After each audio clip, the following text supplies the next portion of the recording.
कुछ सालों से है इंडिया में और जो अभी भी है, और जिस तरह की चीज़ें हम न्यूज़ में देखते हैं, हम पढ़ते हैं, हम देख देख के सिक हो चुके हैं कि एक तरह से हमारी साइकोलॉजी चेंज हो रही है। क्यों हो रही है? क्यों ये हेटरेट आ रहा है? क्यों ये एक दूसरे के प्रति द्वेष आ रहा है मन में? ऐसा ही कुछ घटित हुआ था 2016 में जाट रिजर्वेशन एजिटेशन के दौरान।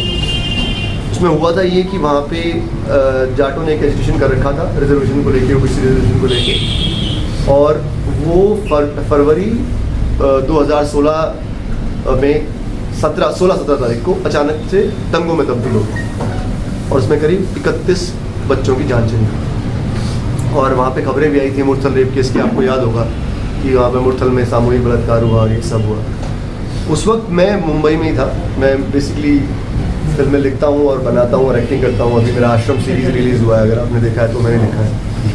इसके अलावा मिकी वायरस मैंने लिखी थी। इसके अलावा आई acted in some 5 films. So I was busy with my work there in commercial cinema. और क्योंकि आप हरियाणा से बिलोंग करते हैं तो आपने अपने वहाँ पे कोलीग्स को बताया होता है कि मैं हरियाणा से हूँ, ऐसा है ऐसा है, तो उन्होंने क्वेश्चन शुरू करने शुरू कर दिया। तू तो हरियाणा के बारे में कुछ और ही बता रहा था, ये हरियाणा कुछ और ही दिख रहा है। So what is the truth? मतलब किस तरह के लोग हैं ये जो ऐसे मार रहे हैं, आग जला रहे हैं, रेप कर दिया मतलब। तो मैं बेसिकली आया था मुंबई से हरियाणा ये जानने के लिए कि हुआ क्या। मैं सिर्फ इसलिए आया था, उस वक्त कोई प्लान नहीं था फिल्म बनाने का। जब मैं आया, मैंने देखा, लोगों से मिलना शुरू किया, तो करीब मैं पहले 1 हफ्ते के लिए आया था, 1-2 दिन घूमा, देखा, फिर मुझे लगा कुछ गड़बड़ है। फिर मैंने कैमरा उठाया और मैंने ऐसे ही अपनी डॉक्यूमेंटेशन शुरू कर दी और रिसर्च करना शुरू किया। मैं ट्रैवल किया चंडीगढ़ से लेके अपना झज्जर, पानीपत, सोनीपत, रोहतक, भिवानी, महम, गुड़गांव, और लोगों से मिलते मिलते मिलते 45 दिन निकल गए। और उस रिसर्च के बाद मुझे लगा कि जो कुछ भी मैंने टीवी पे देखा और जो मैंने पढ़ा उसमें ऑलमोस्ट 90% झूठ है। एंड मुझे लगा यार इतना कैसे हो सकता है। और तब मुझे लगा कि how to share it with people, मतलब लोगों को कैसे बताऊं, दर्शकों को, कि ऐसा नहीं ये है। और मैं एज अ फिल्म मेकर, मेरे पास कोई और टूल तो है नहीं, मैं नेता तो हूँ नहीं, तो मुझे लगा इस पर एक फिल्म बनानी चाहिए। और वो कमर्शियल फिल्म नहीं बन सकती, वो डॉक्यूमेंट्री बन सकती है इन चीज़ों को लेके। इसीलिए मैंने ये डॉक्यूमेंट्री बनाई। उसके बाद मैं एक 17 लोगों की टीम लेके आया हरियाणा में, और हमने करीब 37 दिन शूट किया, 37 से 40 दिन, और उससे ये फिल्म निकल के आई है चीर हरण। तो इसीलिए बनाई सर ये डॉक्यूमेंट्री मैंने, और इसलिए अब रिलीज़ भी इसलिए कर रहे हैं कि इस वक्त सिनेमा हॉल में भी लोग जाना शुरू कर चुके हैं, कम है पर आना शुरू कर चुके हैं। आई होप मेरी फिल्म से और लोग सिनेमा हॉल में आए और सिनेमा का बिजनेस वापस शुरू हो, because that's part of our family. अच्छा था, मेरे जो एडीज थे उन्होंने भी नाम सजेस्ट किए थे। एक ने शैडो पपेट किया था, एक ने सम ऐसा ही कुछ और नाम। तो मुझे लगा कि ना बहुत इंटेलेक्चुअल नेम नहीं देना चाहिए उसको, बिकॉज आम तौर पे जिस तरह की ऑडियंस हमारी है जिससे वो रिलेट कर पाए तुरंत। तो मुझे चीर हरण बहुत एप्ट लगा, क्योंकि जैसा द्रौपदी के साथ हुआ था महाभारत काल में, मुझे ऐसा लगा कि वैसा ही हरियाणा के साथ हुआ है, कि उसकी प्रॉपर्टी जल रही है, उसके बच्चे मर रहे हैं, सोसाइटी के साथ हुआ है, कास्टों के साथ हुआ है, और वो करने वाले भी हम ही लोग हैं। जिस तरह से कौरवों ने अपनी खुद की भाभी का चीरहरण कर दिया, ऐसे ही मुझे लगा कि हमारी सोसाइटी ने अपने हरियाणा को नहीं छोड़ा। और फिर रहा सा हमारे न्यूज़ वालों ने, जो आप अभी कवर कर रहे हैं, इनमें से कुछ लोग थे जो अलग तरह की खबरें सुना रहा था। तो मुझे ऐसा लगा कि चीरहरण एप्ट नाम है इस फिल्म के।